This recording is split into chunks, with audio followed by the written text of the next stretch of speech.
up, and welcome back to Opposites Attract Podcast. This is Sonja Ramirez, your girl, and I'm sitting next to Miguel Ramirez. What's up, everybody? How are you doing? How is your day? How is your week? What's up, guys? How is your life? Dude, Huh? that's your shit What? right there. How's your life going? How's your life? All right. Do I have to fire you? I missed it. Maybe you should Let's do do it again. No. No? Anyway. So what's up, babe?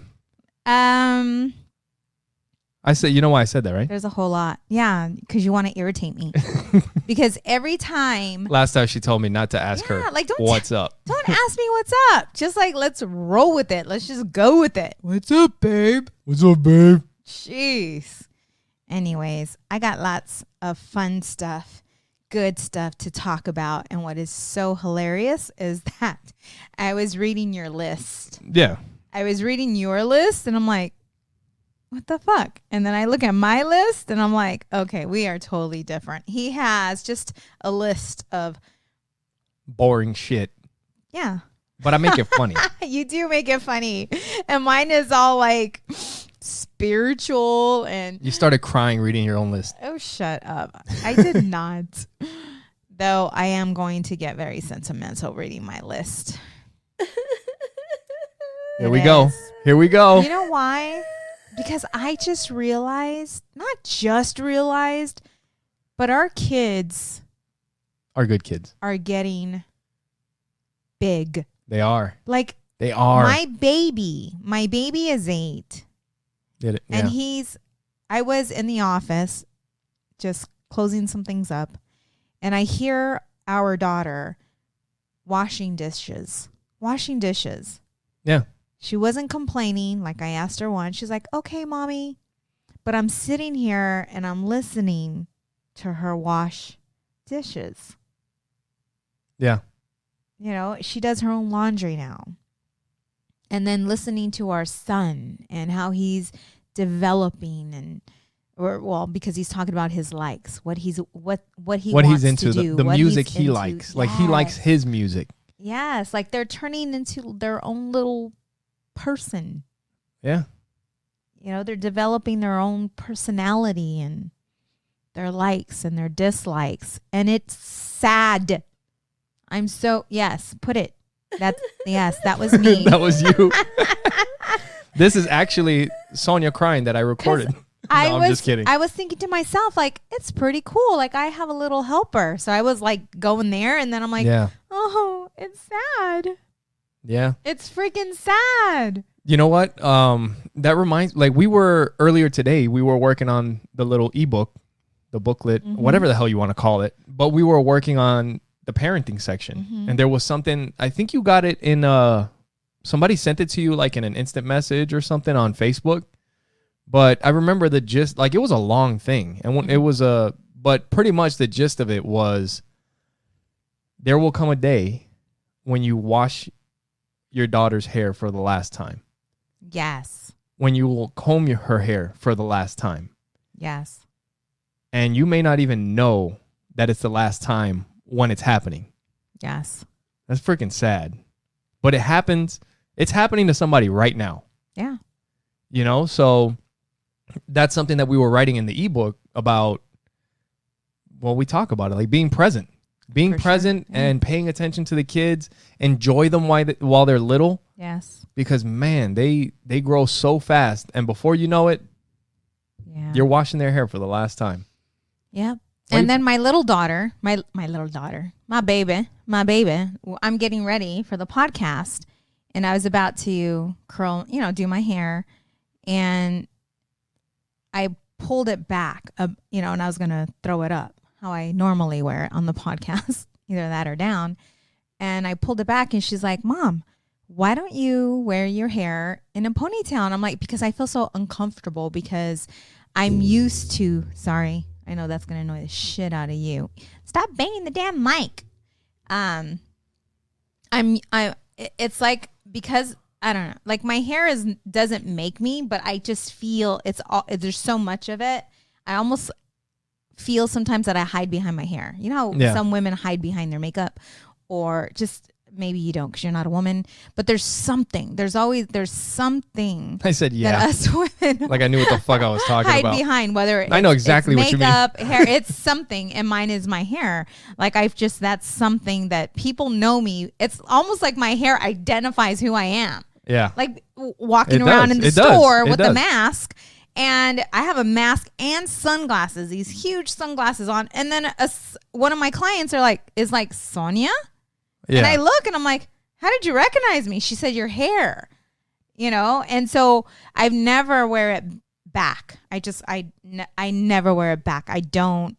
I'm feeling right now uncomfortable wearing it back. You either pull it up or you have it hanging. It's just down. Curls in my face. Just yes. And so my daughter's like, Mommy, you should wear your hair pulled back. And I'm like, ugh. I'm like, you know what? Forget it. Like, I'm gonna do it. And I tell her, I'm like, baby, but I don't like my nose. She's like, what's wrong with your nose, Mommy? She's like, you told me that I need to love all of me. She got me. She told you that? Because that's what I tell her. Yeah. I'm like, baby, when you get bigger, there's going to be certain things that you wish you had different. Like she wants curly hair.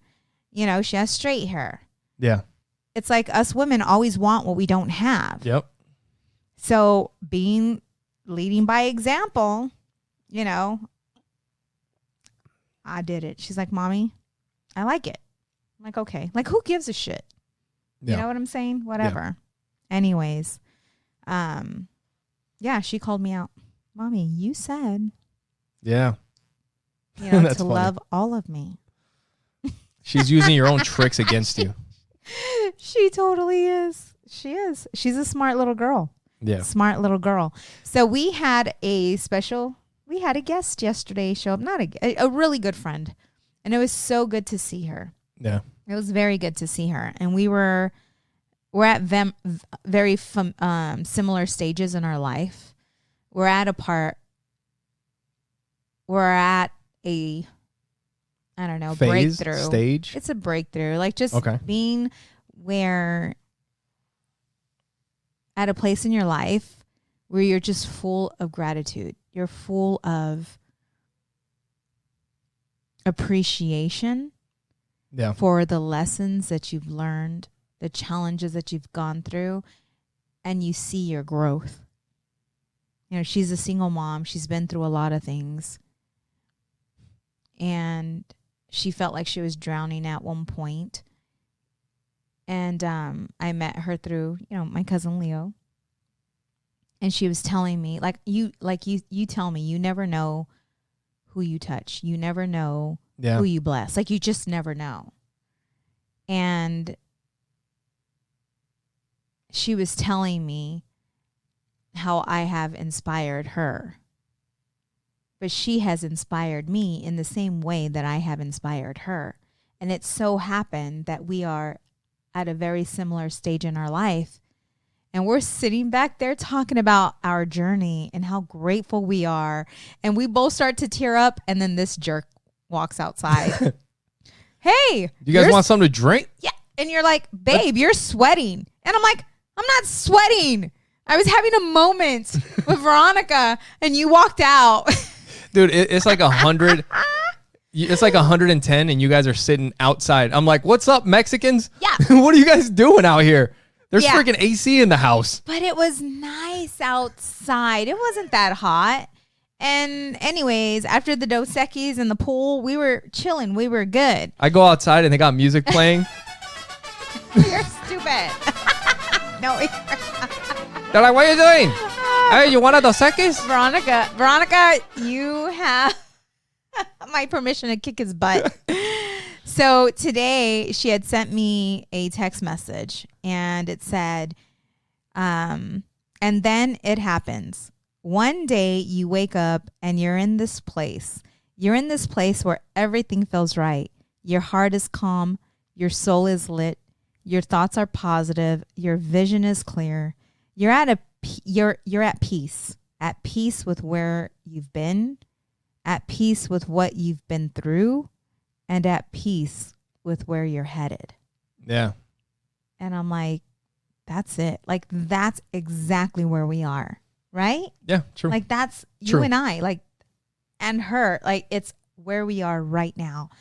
And we were talking about change and disruption and obstacles. And I'm like, I know that this isn't forever. Like, I know that shit is going to happen. I know that there's going to be there's going to be something that's going to come our way that's going to knock us off of this high we're on right now.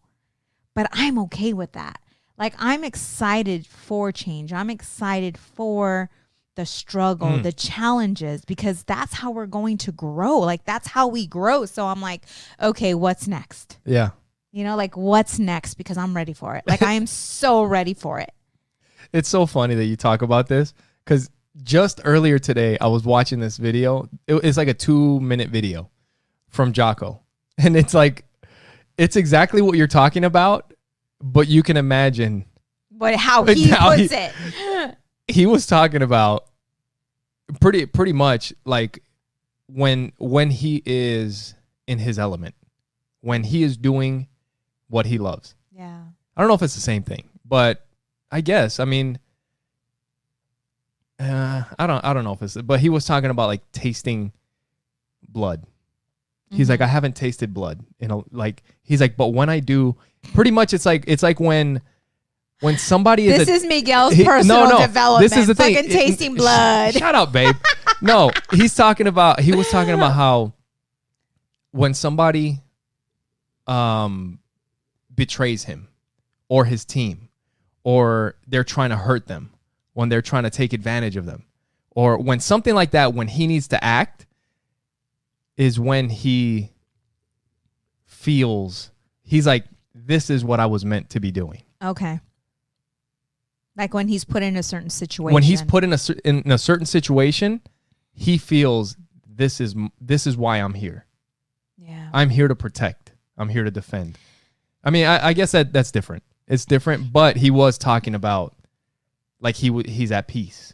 Like that's what I'm supposed to be doing. Right. And it's like, I don't know. Like, I really don't know what tomorrow brings, but man, today, enjoying. We have been. It. We have been. It. I'm loving it. Yeah. And damn, I feel very grateful. Like, so grateful where I feel it in my soul, like my spirit. And it just, my emotions start to stir up, and then I start to cry. No. But to feel it 100% in your heart, like, that's what joy is. Like, that's what life is. Yeah. Having that peace and joy, and just. It's crazy. It is crazy when you think about it, because you have to just enjoy. Like, we've been thinking about it a lot lately, just how fortunate we are, how grateful we are for where we're at, for what we have. And you have to remember to, be in the moment, because the thing is, for sure. Like, today we were talking to the realtor about sending us other houses to look at, but that's like the opposite. What do you mean? I mean, I guess it's not. It's like dreaming is dreaming, but that it's like we're already looking. No, and that was so hard for me. You know that. Yeah. Like, and we were like, okay, like, it's funny because we would almost make ourselves feel better. Like, hey, you know what? We're okay where we are. But we would say that almost because we didn't believe. Or maybe I'm talking from, maybe I can't talk for you, but I'm talking for myself right now. Like, where I am right now is way, way.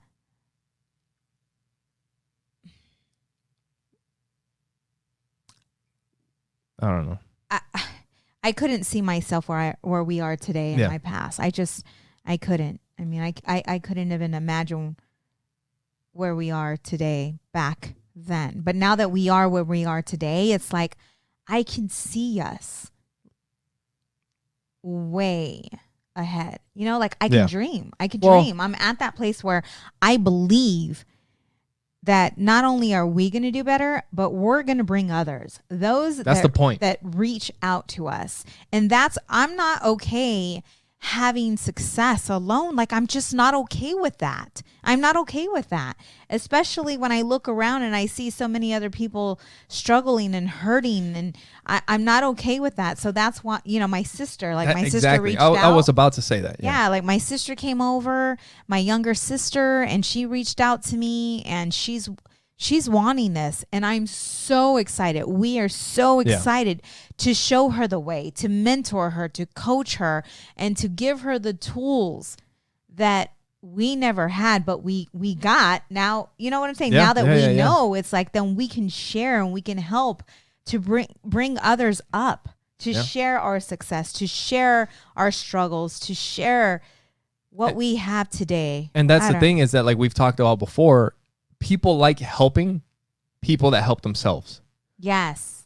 And your sister's a perfect example of that. I wanted to mention that. And one of the things that when she was over here last weekend, was it last weekend for Memorial Day or whatever? Well, when they were here and we were talking about, the business, and she's getting into the notary thing. And, at one point I gave her one of our books. Yes. Because we were like friends and influence. Yeah, how to win friends and influence people. And we were talking about it, and I kind of thought, I was like, you know what? We have that book. Yeah. I was like, hold on. And I went and I got her the book. But I told her, when you're done with this book and you bring somebody in to become a notary, or maybe like you start this thing or whatever. Yes. Like, once you have success, I told them, it's your job to teach somebody else. Yes. Now, I mean, you definitely don't want to force anybody. No. Let them come to you. Right. And that's the thing, is that when you're ready to receive when the student is ready, the teacher will appear. Yes. And with her, like, I gave her little steps, and she did every one of them. She did, and surprised me with the text showing me that she passed nailed the the test. exam 80%. That's awesome. And so I'm like, she wants That's this. awesome. Yeah. And so anyways, it just feels so good to be able to teach and show and help others to get where we are, or even further. This is what this is what life's about. So we've talked about and how sometimes you don't you don't understand the reach or the power, the effect. But just before we started this podcast, like, I want to give a shout out to my little brother Alan. He listens to the podcast, and he sends me a text saying that he loves us and that he's trying. That made me cry. He's trying, and that pretty much, like, he wants to have his family be like our family or whatever. Aww. It's just something that, to look up to. And, people don't, if we didn't do this, people don't talk. I mean, I don't know, like family, like they wouldn't get to see and know everything that we do, because we talk about everything on here. Yeah. So it's almost like it is a form of communication. Right. But you don't know who's watching. Yes. You don't know who you're affecting. Exactly. And and that's why, like, with this podcast, I'm getting it now. I'm seeing it now, by those that listen and respond and tell me how we've helped them, because that's where my heart is. Yeah. And so the more I hear that, I'm like, okay, we are making a difference in people's lives. And the thing is that it's not about being like us. Don't be us. No, be you. No. Be better. Be you and be the best version of you that you can be. Like, don't focus on, well, they did this and they did that. No. I mean, everybody has their own path, and this is our path. And like we're talking about, things will change, and obviously we hope for the better. And if not, whatever, we'll figure it out. We always do. Right. But this is, I guess, like, you want to live in the moment. You don't want to be too far in the future, because then you're missing out on what's happening here now. Right. But be excited. Yeah. For the future. You still want to. You got to have that balance. When you see it, because I finally get it. I finally see it. I finally gave myself permission to succeed. Yeah.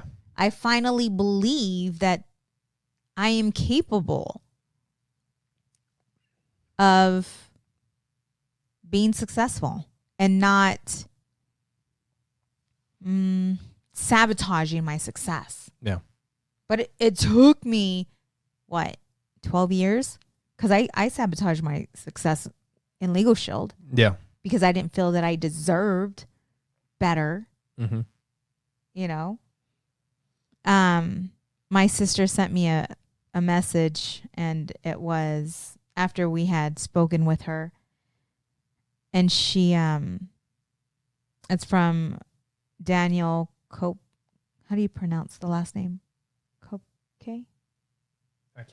I can't see it. Just read it. Okay. And it says, being strong means refusing to tolerate people and things that wound your soul. It means practicing self-care when you're hurting. This is the hardest thing ever. I'm saying that. That's for me. It means honoring your feelings by actually allowing yourself to feel and express them.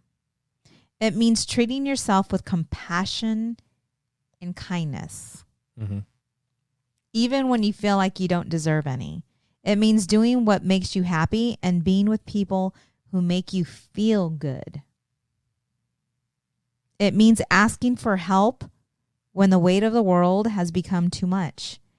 It means giving yourself permission to get your needs met by setting boundaries. It means to take care of yourself. Yeah.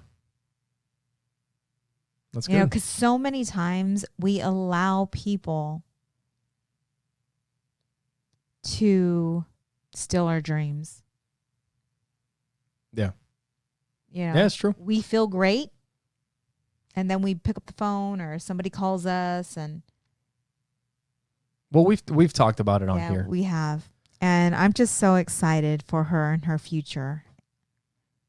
That's because awesome. I know that she has a bright future ahead of big her. shout out to both of them. To your sister, Ruby, to my brother, Alan, to Veronica. And Juan, Ruby's husband as well. And Juan, yeah. Yes. Juan too. He was thinking about doing that. Totally. And I told him, I'm like, dude, I'm thinking, and the cool thing is that they got a great little boy. And he is, like, kids are sponges, man. Same thing goes for my brother. He's got two beautiful little kids.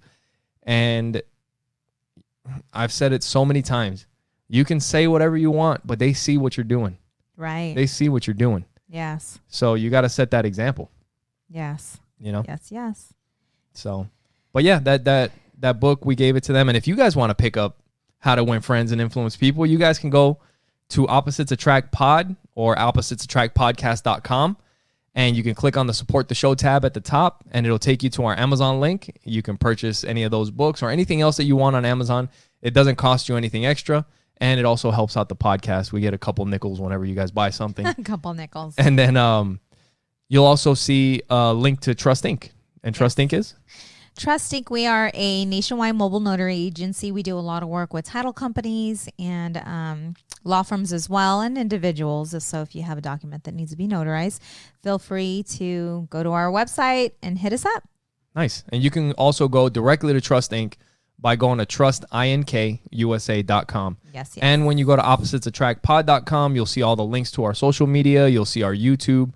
You guys can follow us there. You can share it with those that you know. You can send us a message. And if you guys want to give us a call, you can call us at 480-912-5128, and you can send us a message about whatever you want. We're also affiliates with Libsyn, and if any of you, that's who we use to host our podcast.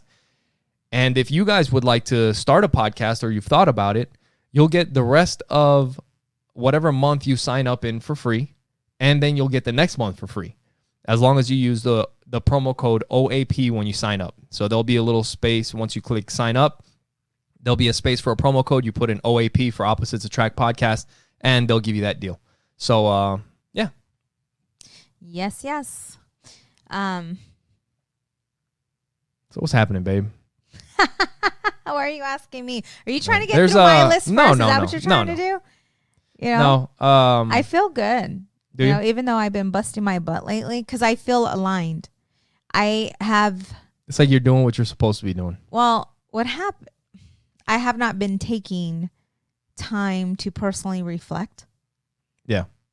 And so the other day I decided, I think I'm going to take a day off during the week, because usually I'll have Saturday and Sunday off, and I'm busting my butt Monday through Friday. Yeah.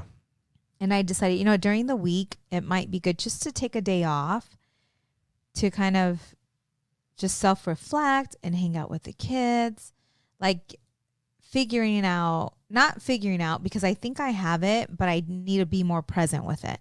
And it's be more present with my feelings. Like I feel that that our kids are not getting the time that they need with me, then you know what that does for me, right? It just throws you out of guilt whack. And everything. I just sabotage everything. So I figured out that I need to just pay more attention to what my spirit is telling me and what my soul is telling me. And if I start to feel that guilt, I know immediately that it's time for me to realign.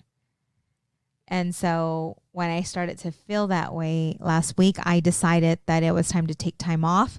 I went outside. I think you saw me. I was drinking coffee. I was reading. I was writing in my journal, and I felt the lift.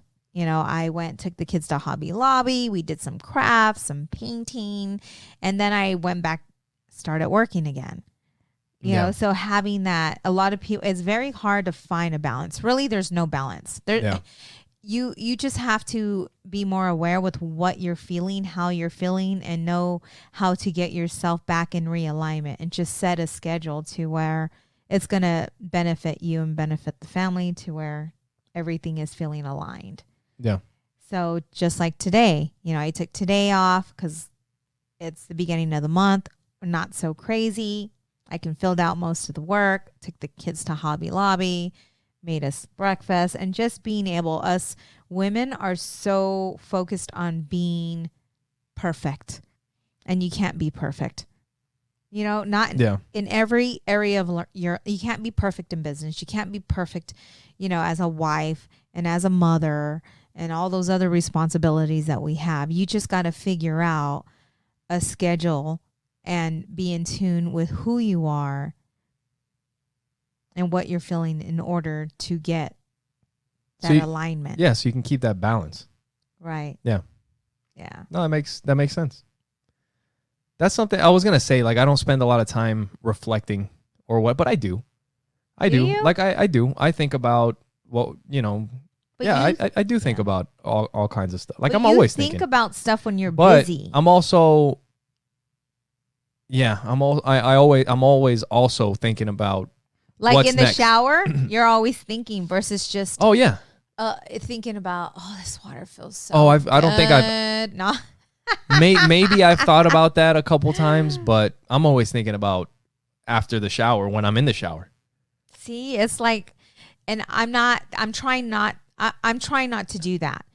I'm trying to be in the moment. When I'm in the shower, I'm like focused on how this water is feeling, how I'm feeling, and it's all positive vibes. But that's fine. I mean, you're pretty. You think of some good shit in the shower. Yeah. You think I do. I do think a lot. I think about a lot of shit in the shower. Like that's your spot. I think that's your spot. Yeah. Everybody has their spot. Mine is by the pool, and my bed actually. And now, but that's when the kids are at school. But ever since this quarantine, now I get to think like once a week. Because you're maybe right. Maybe once a week. No, I'm just kidding. Yeah. But no, yeah, that I do. I think a lot in the shower. I mentioned earlier about the whole family goal setting, and I think that that's something that we need to bring, because we do good. You said you have your goals down, but we have goals together, but there's nothing written down. It's stuff that we talk about. We know where we're going, but it's not written. And I don't think I think that we need to sit down as a family and talk to the kids and get them in the habit now of writing goals. So it's not something that's hard for them. It's not a challenge when they get older. It's just like a regular thing. They're just used to doing it. Yeah. I think that that's something that we need to implement with the kids. Yeah, we do. Because we talk about that together. Yeah. But we don't have the kids involved. And I think that that's something that we need to adjust. That's something that's a good idea. That's a good benefit the family, benefit us. Because then they'll feel involved. They'll feel included. And I think that that will help them. Especially at night when they don't give me crap anymore. They're excited to see me. And it's because I've been talking to them about why we're able to do the extra things that we're doing. Yeah. But I think that if we have a goal, like if we have a certain goal and we're focused and tunnel vision on what we're doing, and at times they're not seeing me or seeing you because we're so consumed. It's like, okay, this is what we're doing, and this is going to be the end result. Yeah. Whether it's us going to Disneyland or us doing, it's something that they'll understand what the sacrifice is for. And then they'll tell us, "Mommy, get your ass to work because we need to go to this Mom, trip to Disneyland." They're gonna lock the door so that you can't get in the house. They're gonna be like, "Go sign somebody else." Yeah, you know. Oh man, it'll be a win-win for everybody. Yeah. No. So last week we were talking about changing your mind, like how it's okay to change your mind or to keep an open mind. Like, don't make up your mind on whatever. And one thing that I was kind of thinking to myself, so we got some speakers for the house, and we've been playing music everywhere. And I've been liking country music. I know. That's something that I haven't really been into.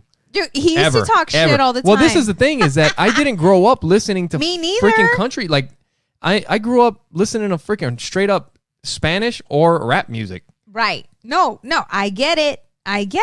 And I was, the other day I was like, you know what? I like it. I was surprised. I was in the kitchen doing something. I heard you put music on in the office, and it was country, and I'm like, because usually I'm the one. This is the thing, is that it started out with just like one song. Mm-hmm. Actually, you know what it was? It was the show The Apprentice. We were watching the show The Apprentice years ago. Uh-huh. And, you get to meet the people but you get to see the people on The Apprentice, and you see their personalities. Yeah. It was a season with Adam Carolla, and it had Trace Adkins, and he's a country singer, and he performed a new song called "You're Gonna Miss This" on this show The Apprentice, and that was like the first song that I was like I think it was more because I liked the guy. Like, I liked him as a person. When we would watch the show, I was like, he seems like a solid dude. Like, he's a nice guy. Right. But you didn't start listening to country then either. No, but what I'm saying is that when he sang the song, "You're Gonna Miss This," and I'm listening to the song, and it's about his kid or his daughter growing up, and how it's exactly what we're talking about now. Like what we were talking about. Like, she's living in this apartment, the water heater went out, the baby's crying, and all this stuff is happening. And she's like, man, I can't wait till I'm out of this place. And I can't wait till these kids grow up. And I can't wait. Yeah. And the song is, "You're going to miss this." Actually, that's how it goes. It's "You're going to miss this."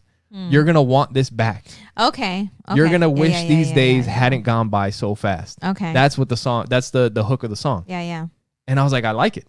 And that was the first song. But then after that, it was like years. Like, that was my one country song for like 10 years, Yeah. But then little by little, with you and going to the concerts, like I've taken you to we went to the Rascal Flatts concert, and we went to Brent Young. Yes. Well. And that was cool. Like, I like that song. But I wasn't into country either at all. Like, it was, I'm telling you, like, I don't know what age it is going to be for you, but it was 40. Hitting 40, oh shit. Like, life just comes at you, and you start to think about things that you've never thought about, and just really, it's all about self. It's all about, what have I done with my life? Where am I today? And you start to like, how's your life going? No, how is your life? And you start to do like a checklist of everything. That's another t-shirt. No, how's your life going? No, for real.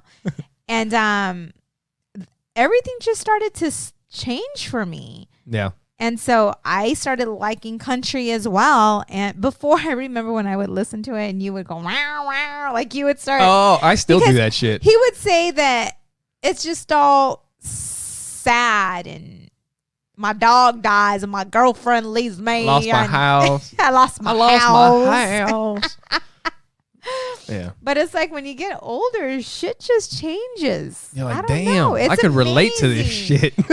It's amazing. You're like, right? I could relate to this a lot. Yeah. Like, don't you feel, I don't know, but dude, I just feel the older you get, I'm excited. I'm excited to hit 50 because I don't know, 40 was great. 40s are great. I don't know what 50s bring in, but I'm excited for it. I'm telling you guys right now, if you guys are listening, you have kids, listen to that Trace Adkins song. You're going to miss this. You're going to be like, damn, I relate. I can relate. Yep. Boo-hoo-hoo. you.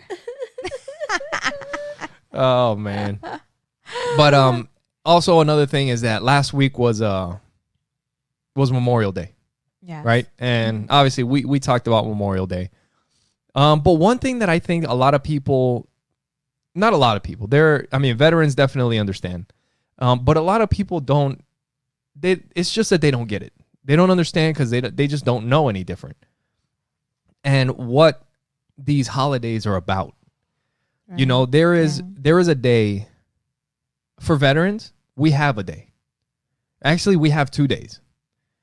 Because for veterans, you have Veterans Day. That's our day. That's the day for veterans to be recognized for the sacrifices that they made, for serving the country, for doing that. And the other day that you have is your service's birthday. You know, you have the Air Force birthday, you have the Army birthday, the Marine Corps, the Navy.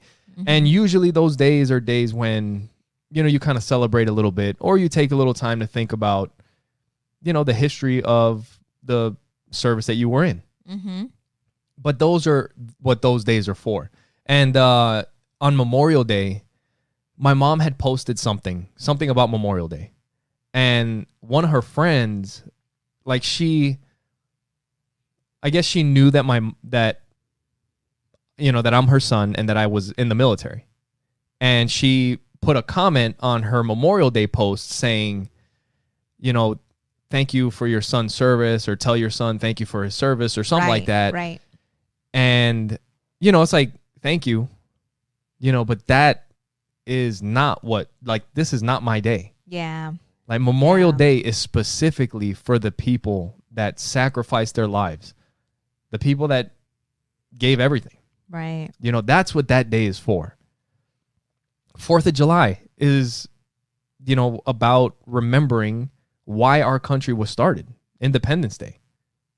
You know, so it just, you know, just for people that maybe didn't know. I didn't. I didn't know until you explained it to me. Especially Memorial Day, it gets, you know, combined kind of like with Veterans Day. For a lot of people, they're like, oh, it's Memorial Day. Thanks for your service. It's like, well, I'm alive and I'm here. You know, it's not about me. So, you know, just in case for people that maybe didn't know the difference. You want to hear something funny? What's that? After your Memorial Day. Yeah. I was in a signing last week, and I felt so bad. So I walk, I'm doing the signing, and all of a sudden I feel an itch on my arm. So I go to itch. I look down, and there's a huge ass grasshopper on my damn arm. I get up, I scream, I swat the grasshopper, and it falls onto my client. You threw it at them? I go, babe, it was an accident. Yeah. It was an accident. That's funny. She gets up, she's screaming. The dude is like, what's wrong with you girls? Yeah, that's funny. You know, I'm like, oh, sorry. They're going to leave a bad review. They were fine because we were laughing about it. Because afterwards, I'm like, oh, how great is this? You're going to be like, hey, my signing agent you sent over here just threw a grasshopper on me. No. Yeah. But it was funny as shit. I never felt it. Yeah. Anyways. That's funny. But so there's right shit now happens. Right now there's a lot of stuff happening in the country. I'm sure you guys already know there's a lot of news about George Floyd and everything that's happening with that. I watch, it's sad, straight up. It's sad. Everything all the way around is sad.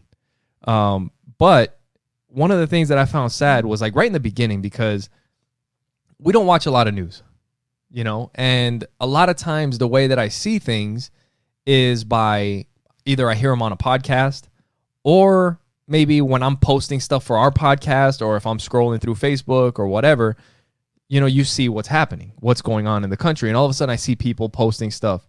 So just the other day you were asking me like, hey, have you heard? And I'm like, I saw something, but I didn't really know what it was about. So I was kind of a few days late to this thing. It was like days after this thing happened. So I'm going and I'm trying to figure out. I was like, you know what? I want to know what happened. Yeah.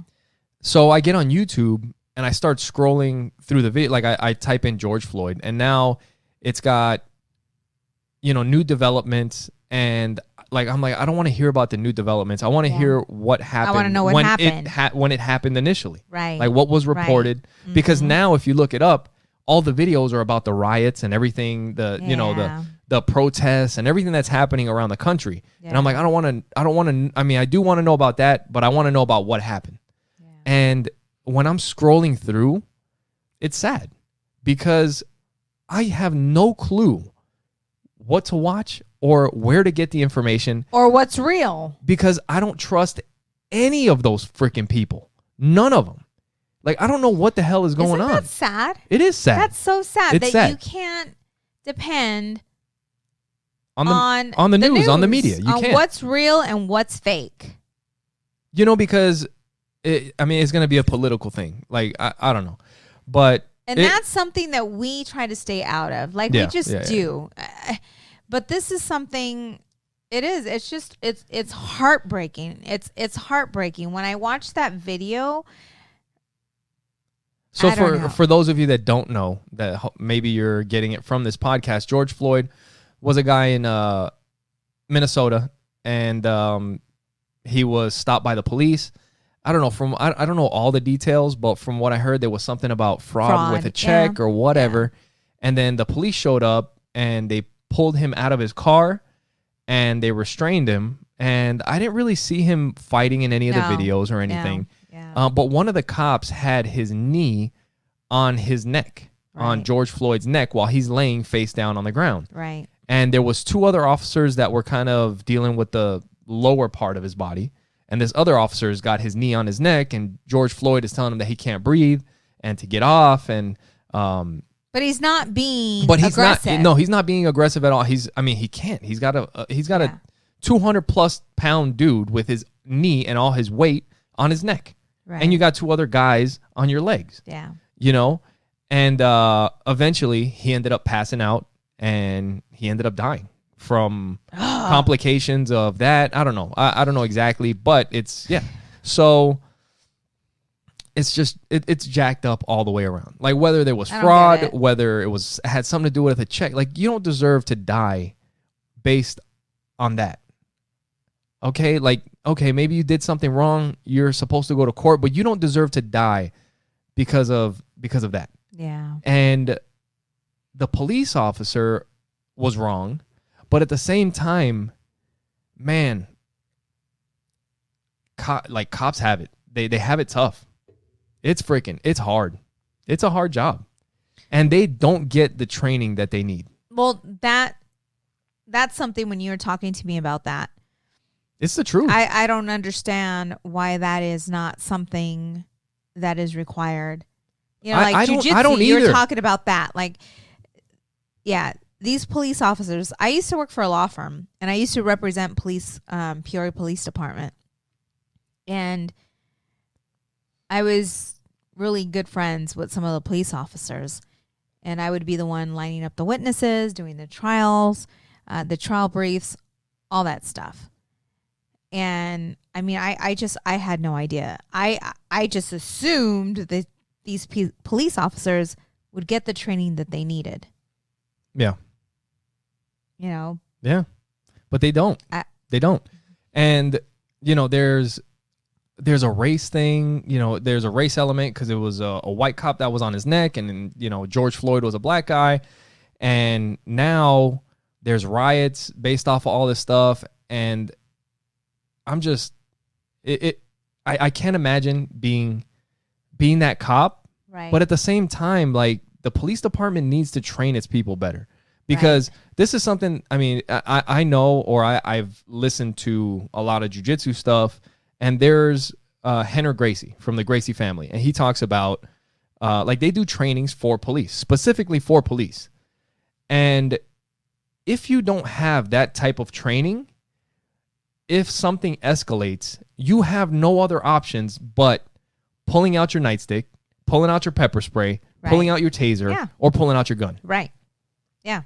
Yeah. And that escalates real fast. So if you have more options, you can remain calmer in a situation, regardless of how big the guy is or whatever, because you know that you have that skill, you have that training. And I was telling you earlier today that like you shouldn't even be out in the like maybe your first 6 months should be focused on maybe you push papers, maybe you process records for other police officers, and the other main part of your training should be some type of jiu-jitsu training. Yes. You know, like jiu-jitsu is huge for stuff like that. Self-defense. Yes. I mean, specifically for police, but they have that. Yeah. Yeah.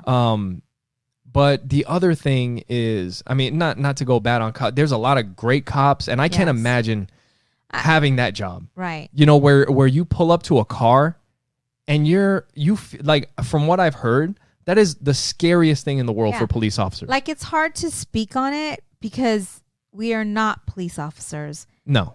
We've never we've never been in those situations. You see, I think that a lot of this stems from two things. Two things. Mm-hmm. Really, it's government overreach and leadership. It's those two things. Because what happens is, like, the government, they have the police department and they force you to go out and give bullshit tickets.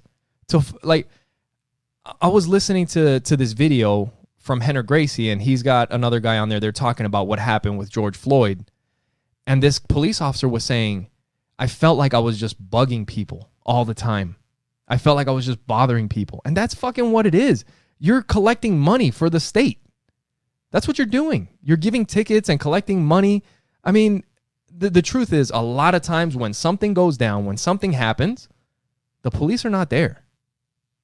They show up after the fact. Yes. But I don't know, man. It's just when you're going around and you have to write tickets and you have to, you know, stop people and you have to do all this stuff, instead of just let people be and let them live their life. It starts to develop and build an animosity against the police officers. You know, because I've talked about it here before. When you get pulled over by a cop, it's automatically you're nervous. You're like, fear. Fuck, what's going to happen? Right. Am I going to get pulled out of the car? And and I'm not a criminal, and I didn't do anything wrong, and I shouldn't be having those feelings. But because it's that way, it's already and the cop. Imagine this: I get pulled over and I get nervous. The cop is pulling me over. He's fucking nervous. Yeah, that's a bad situation. Yeah, that's a bad situation. And the other thing is leadership. Like when I've seen it in the military when I was when I was put in some of the leadership positions. I've seen it. I mean, I saw it right from the beginning. In basic training. We had a guy that they made he was like the flight chief or whatever. You know, he was like the one in charge of all the other trainees. Now the thing is that he was one of us. So he was one of us, and he was just a trainee. And I was an element leader in basic training, and there's, you know, a couple of element leaders, and there's the flight chief. But the flight chief was the one that was in charge of everybody. Like, we were kind of under him. Right. The element leaders were really cool. The flight chief, right away, the power went to his head. He got the tiniest bit of power, and it went right to his head. Like, he started yelling at people. He started fucking making people do push-ups. He started doing all this shit. And me and the other element leaders, like, the way I see it, the way I saw it when I was in boot camp, I was a leader. And my job was to serve the people that were under me, to make sure that they were successful. Like, they didn't work for me. I worked for them. Yeah. That's the way I saw it. And that's the way I've always seen it. Like, people, and that's the thing, is that when you start, when you give somebody a little bit of power, giving anybody power will reveal their true character. Yes. It'll reveal who they truly are. Totally. And one of the Bible, when they say money, you know, is the root of all evil, it's not that. It's the person's heart. Yeah. And no, it's true. Yeah. And it just amplifies. It amplifies who they really are. Exactly. And when I was in train after boot camp, we went to tech school, so you can get into a leadership position in tech school. Right. So I did that, and there was one thing, like I couldn't wait. I couldn't wait to be the most senior person, the most senior guy, because in tech school we had, I don't know if it was like 500 people in our schoolhouse. So we had a lot more leaders in tech school than we did in boot camp. Yeah. And a lot of times you would have these leaders and, you know, like just like in boot camp, they're just one of us. They're going to school too. It's not like they outrank us or anything. And I would see it all the time where these leaders would, you know, make people do stuff and they would disrespect the other trainees. And I'm like, I can't wait till I get to the top, like till I'm the senior person, because I'm going to fuck these dudes up. Like straight up. I'm going to fuck I had one of my first meetings when I was the senior, actually it might've been the first, when I was the senior person, we had like these podiums that it was like 10 steps, and you walk up to the top of the podium, and then you kind of address the 400 or 500 people that are down below. I was scared as shit to talk in front of people. But that's the thing, is that when you become a leader in tech school like that, you have no choice. You have to address the troops. So I would get up there and I would talk to them. And I think one of the first things that I told them. How old were you? 19. That's crazy. So one of the things that I told them was, these guys are here to help you. And I was talking to the rest of my team now. These are all my leaders under me, right? And I told the people that are in the schoolhouse, I was like, look, these guys are here for you. Yeah. And if, like in the past, there's been trouble with them getting out of hand. If for some reason you guys are being treated unfairly or something's going on, come and see me. Come and see me and I will straighten it out. Yeah. And that's the one thing that I've always that's the whole point of getting put in those positions. Like, you're one of them. Take care of them. Same thing as being like a team lead at work or being an inspector. Like being an inspector, I would look at other people's work and I could reject it. Right. But I always kind of took it as maybe an opportunity to coach or to show them how to do it better. Yes. And where did you get that from? Where did you get that mentality from? You know what? There was a situation in boot camp that made it very clear. Really? I was going to say legal shield. No. Like business. No. There was a situation in boot camp that made it very clear. And it clicked immediately. And from that point forward, I was like, I get it. See, that's so when I was in boot camp, we would get inspected by the senior leadership or whatever. And you have 4 elements and you have about 15, 20 guys in each element, right? And they came in and did a spot check, and I was the leader for element 4, and they were spot checking element 3. And they were like, I want whoever has this locker, get over here, locker number whatever, get over here, and send the element leader too. So the guy shows up, but there is no element leader because the element leader for number 3, he was on an appointment. Yeah. So the guy's yelling, it's boot camp. So he's like, where the is element leader number 3 or whatever. And nobody was going. And somebody said, hey, element leader 3 has an appointment. He's not here. And they're like, where's element leader number 4? And I was like, fuck. And I ran over there. Yeah. And he's like, how is he doing? How is he? Is he good? And I was like, I don't know. I'm the leader for element 4. I was like, if you inspect element 4, they'll be good. I was like, but I'm not the leader for this element. And he was like, you're the leader for everybody. You guys are leaders. You lead everybody, not just your team. You lead the entire team. So is he good? And I was like, yeah, he's good. And then I don't know if it was a test, but so you would get recycled. You would get thrown back weeks in training if you failed stuff. So your training was supposed to be 8 weeks or 6 weeks or whatever. Yeah. And you could get rolled, like you could be in week 4 and you could get rolled back to week 2 or week 1. So they inspected his locker and he failed. And they're like, he's going to get recycled back like 2 weeks. And they told me, he's like, unless you put up your locker. We'll go inspect your locker. And if you fail, you guys both get recycled.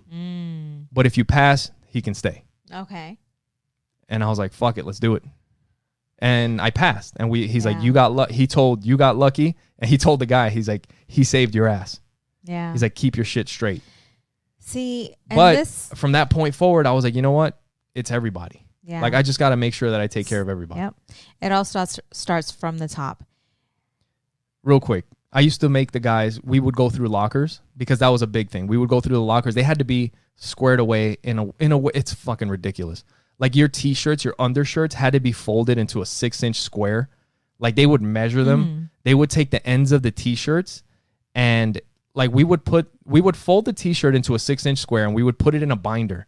And then we would get a pair of tweezers and we would pull the edges of the shirt out so that they were perfectly even with the rest of the shirt. Baby, that's why you fold so good. But anyway, this is what we had to do. So at the end of the night, everybody would go to sleep and I would stay up and I would go through every single person's locker and make sure that their lockers were straight. Before everybody went to sleep, I would tell them, if your shit is not the way it's supposed to be, expect me to wake you up. Yeah. Because I'm going to wake you up and you're going to do push-ups for everything that I find wrong. This is the thing. I never let anybody do push-ups by themselves. I always did the push-ups with them. Now imagine you have fucking 20 people and the first locker, you got fucking 10, 20 push-ups that you do. Second locker, you got 10, 20 more push-ups. Like they're doing 10. I'm doing fucking 20. I would do like 300 push-ups by the time I'm fucking done looking at all these lockers. Yeah. But I always, I don't know what it was, but I knew that it wasn't right for me to have them do push-ups and me be standing over them. That's awesome. And so I would count and I would be on the floor with them doing push-ups. Yep. That's leadership. See, and that's what I respect so much from you. Like when we did Legal Shield, dude, I knew that when you got in the front of that room and you were training, that my shit was good. Like my associates were getting trained by the best of the best. Like seriously, shut up. But I just trust in you. I trust in your leadership. I trust in your training, and you were always better than that. Yeah, I was better at connecting, but you were better at training. And when I was talking to oh my God, this is gonna get me emotional. When I was talking to Veronica, like all the years and the sacrifice and the hard work that I put into Legal Shield and my team, like my girls, just our team. Oh, this is going to fuck me up right now. I told her, I'm like, I feel like I failed you guys. I'm like, because none of you reached the position that I reached except for one. Yeah. Except for one. And she looked at me and she's like, you never failed us. She said, are you kidding me? She's like, you were my inspiration. You were my motivation. But I felt like I failed my team because they were not where I was at. You know what I'm saying? Yeah. Like I felt like I failed them because I wanted them to have the success that I had, but I was too nurturing. That's the thing. Like I nurtured them. I took them under my wing and I did too much. So instead of strengthening them, I weakened them. And that's how I felt. Yeah. She says no. She's like, Sonja, you paved the way. We just were not willing to take the risks that you were taking. Yeah. She's like, but you helped me. I see where you're at today. And that inspires me. That's cool. But that's what it's about. I felt that I failed them. I just did, you know? Yeah. But to hear her say that gave me peace of mind. That's to cool. know that I did what I did with what I had. Well, and not even knowing you were helping. Right. Maybe not in the direct like income way from Legal Shield. But that's not the only way to help somebody. You know? Yeah. There's a lot of different ways that you help people.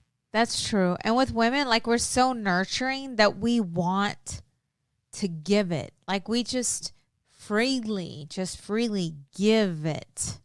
Yeah. And we over nurture where they're dependent. You know what I'm saying? And I felt that that's what I did. It's the same thing with kids. Like if you're always tying your kids' shoes, they never learn to tie their shoes. No. So if you're doing everything for them, they never know how to, be independent. Right. Do you know the hardest, this is it, like the hardest thing in life is to watch someone that you love fucking fail. Yeah. Like, I can't imagine when our kids, because I know it's going to happen, when they become teenagers and they're going through life, to watch them on the sideline fail and get hurt. Just to sit there and watch them and not to protect them. Yeah. Is going to be the hardest thing to ever go through, to not want to fix it, to not, you know what I'm saying? Do you know what's one of the greatest teachers of that? Jiu-jitsu. What? You can't. What are you can't. about? I mean, they have to do it for themselves. Yes. You can't help them. And that's they fail so and they hard lose because and they get beat. But they got to keep fighting. That makes me sad. But it is, because if you continue to save your children, or if you continue to save people, they're never going to learn how to do it themselves. Yeah. They're just not. Yeah. Yeah, like you're not helping at that point. No. No. And that's been my biggest challenge in life, is not taking it personal. Just not taking it personal and saying, you know what? I tried, I showed, I teached. But that's all you can do. Like with our kids, you have to know 100% in your heart that you did the best that you could. And you raised them the best that you could with what you know, and to set them free. Just set them free. And watch them fly, or watch them fucking fall to their, just fall. Fall to their and what? Be able. Oh my God! But no, for real. But be able to tell them, to nurture them, to love them, and say, regardless, you know what? Regardless of your not your failures, but your lessons, I love you, baby. Unconditionally, be there to show them, I love you no matter what. I love you, and bringing that into business is you know what? It's okay. I did that shit. I've done that. Yeah.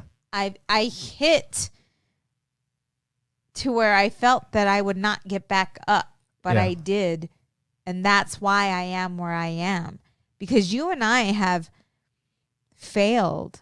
We've over and over again. Oh, yeah. It's just that we've learned from those failures and we turn them into lessons learned.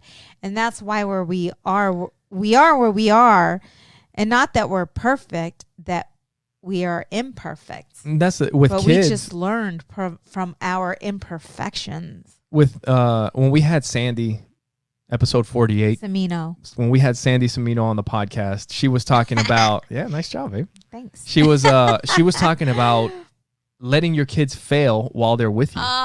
Yes. It's important to let your kids fail while they're with you, because you're there to guide them. If you're not, if you never let them fail and they grow up and you let them get out in the world and they start failing, it doesn't feel good and they don't know how to deal with it. That's a huge thing. Dude, how do we go on these fucking tangents? We were talking about George Floyd, and then we got into this leadership. Well, actually, that's what. But the leadership. Anyway, one quick thing. The police officer that had his knee on his neck, on George Floyd's neck, he has since been arrested, and he has been charged with third-degree murder. Wait, what the hell? For real? He's been charged. I didn't hear this. He was charged with third-degree murder and second-degree manslaughter. So. It's just so tough. And there's a race element to this thing. And I don't know, man. Sometimes, you know what? I would never say that there's no such, there is no racism today. That's not true. One thing that I can tell you is I can't remember a time where I've experienced racism. My name is fucking Miguel Ramirez. I mean, I speak English pretty well, as you guys can tell. But I have the most Hispanic name on the planet. On the fucking planet, So, but I don't remember anybody being racist towards me. But this is the thing, is that we had this situation when we were in Florida, when we got pulled over by a police officer. Yeah. Now, if I'm Hispanic and a cop pulls me over for really what was no reason, because what had happened that day was we were driving and a cop had somebody else pulled over, right? You remember? Yeah. And a cop had somebody else pulled over, and there was a new law that passed where if the cop's on the shoulder or there's an emergency vehicle on the shoulder, you have to move over one lane. And I didn't know. I remember that shit. I had no idea. And I just drove by the cop. I wasn't close to them. I didn't. And the reason for moving over a lane is so that you don't hit the cop or that you don't hit the emergency vehicle, because apparently that's a problem. People aren't paying attention and they just fucking slam right into the lights. So you need to move over. That's a new law. And then this police officer, like, I guess he must have been wrapping it up, or maybe he wrapped it up quick so he could jump in his car and chase me down. But he fucking stops me. Yeah. And he starts like straight up yelling at me. Right. And this is what I'm talking about being a leader, about being a servant leader, about giving somebody power. Yes. Now, being Hispanic and not knowing why the fuck this dude pulls me over and treats me that way, what am I supposed to think? Right. That motherfucker is racist. Wait. You know what I mean? Wait. But the thing is that's what a lot of people think. Okay. They get pulled over and they're like, you know what? I got a busted taillight and look at the way this guy's fucking, that motherfucker's racist. I don't but get it. Yeah. There's also people that are just fucking straight up assholes. Yeah. And maybe he's not racist. Maybe he's just a fucking asshole. He could be an asshole. See, and this is the thing. Like, you don't know. Because you don't know if he pulled. I'm so stuck. You know what? What if he had pulled over the guy before me and he was white? I don't know who he pulled over, but he could have been a white guy and he could have been a fucking dickhead to that guy. I don't know. But that's the thing, is that I don't take it as the cop was racist. Right. I take it as he was a fucking asshole. Yeah. And the thing is that you don't know. Like, this is what's so messed up in society. Like, you don't know what that person's going through. He may have just lost a child or somebody that he loved. Like, you just don't know someone. No, absolutely not. Absolutely not. You are a servant of the people. You are a leader and you've been given fucking power. No. It is your job to serve. That's different. To serve and to protect. That is what you signed up for, to serve. You're a servant leader in the community. And that's the thing, is that when you're given power and you fuck up, the consequences should be greater. No, yeah. The consequences should be greater. It's a fucking big deal. It is huge. Because you're But I think what it is in society, like, I'm not a fucking expert, but man, people are going through so much shit today. Like, they're not happy. They're stressed. Like, life is beating them up. They don't know what the hell's going on. They don't know. Because they're so consumed with what's happening on the outside, and they're not looking what's going on in the inside, because it all starts with us. And a lot of times, past trauma that has affected us, whether it was abuse or whatever it may be, like, we feel that it doesn't affect us today, but everything that has happened in your past is that's the reason for all the the action, or how you think, or how you handle certain situations. It has everything to do with the decisions that you make today. So in order to clear that up, you have to face your past and your past trauma and shit that you've gone through. And most people don't even want to face that. So they continue to live life with those emotions that they've gone through as a child, and they never heal. The thing is that some people aren't looking for that. They're just going through life. They just don't know. They're just going through life. You don't know. Like, a broken person doesn't know they're broken until they come to someone. They open up to someone who's been through that and say, "Oh, I've been through that. I've gone through that, and today I'm better because I went through therapy. I've been through counseling." But most Mexicans, like our nationality, we don't believe in counseling. We don't believe in therapy.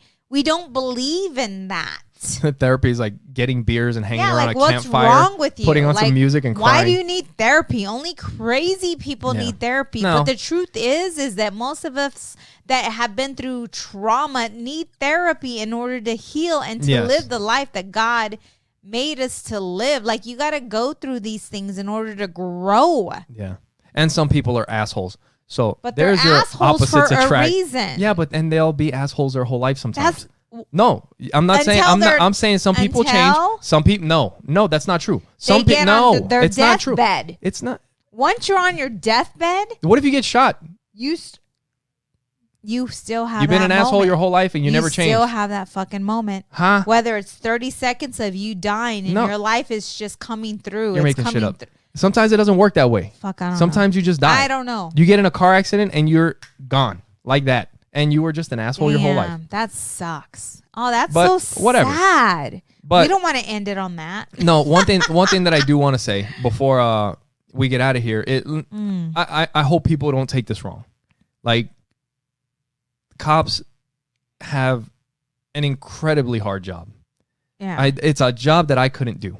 It's so difficult. No, I can't even. And there are a lot of great police officers. And you know what? I can say, being Hispanic, being whatever, like, you know, I have had more good encounters. The encounters that I've had with police, I've had more good ones than bad ones. You know, that one with that guy, and I'm sure there was other ones where the guy came and gave me an attitude or whatever. You know, I know that there's been other times, but I can tell you for a fact that there's been more good interactions with police than other ones. There's been times when they've let me off, and another big part of it is just be fucking respectful, man. Be respectful. Like, treat cops with respect. Like, this is the thing. If you knew a drug dealer and you knew that he always had a gun, are you going to be talking shit to a drug dealer? Right. No, because he's going to fucking shoot your ass. If you know me, and I'm always carrying a gun. Are you going to start talking shit to me and saying all kinds of crazy shit? Probably not, because I have a gun. Unless you're drunk. Remember Puerto Rico? Where were we? In Mexico? What the fuck happened? I remember. No. I was so drunk and I was in the pool and the guy was telling me that they had this and that. And I'm like, yeah, right. Prove it. Oh, yeah. No, that was in Mexico. Podcast. That was in Mexico. Yeah, but our time is up. Anyway. No, I've had more good interactions with cops than bad ones. And, you know, my hat goes off to the good cops that are out there. The ones that actually want to make a difference. The ones that are there actually serving the community. Helping there's so many videos that I've seen with cops playing basketball with kids. With cops. I saw one with this dude fucking skateboarding. I don't know what he did with his gun, but this dude's doing like kick flips and shit. Hopefully he locked it in his car. Right. But he's like, here, kid, hold my gun while I do this kick flip. Let me show you how to do it. Yeah. But, you know, definitely a huge shout out. They do amazing work. They do. Again, I used to represent Peoria Police Department. And let me tell you, a lot of these police officers that I met were absolutely amazing. So I just, it's hard for me to judge, and I will not. Yeah. No, I can't imagine. I can't imagine being in that position. Because I know what they go through. I know what they've seen. I've been on what is it called when you go on a drive with them? A ride along. I've been on a ride along. I've seen it. I saw it. I represented it. I understand it. But what happened with George Floyd, it's unacceptable. I'm baffled. It's unacceptable. I don't know. And I can't even act as if I understand, because I don't. So for those of you that don't know or want to get more details, good luck trying to find it, man. Like, it's hard to see like what's true, what's not. But everything that I've seen doesn't look good. It doesn't look good at all. Yeah. And anyway, before we get out of here, I wanted to say thank you to all our listeners and a shout out to all our new listeners. We have Marcelina. That's my cousin. Sarmiento. From Vegas. She followed us on Instagram. That's my cousin. Andrew Adame followed us on YouTube, and Amanda Barron followed us on Facebook. Yeah. So welcome to all the new listeners. And if you guys are new to the podcast and maybe we missed it, welcome to the podcast. Thank you for joining us. Thank you for being with us. And I guess we can talk to you guys next week. Right. We appreciate you guys. We love you guys. Until next week. Bye.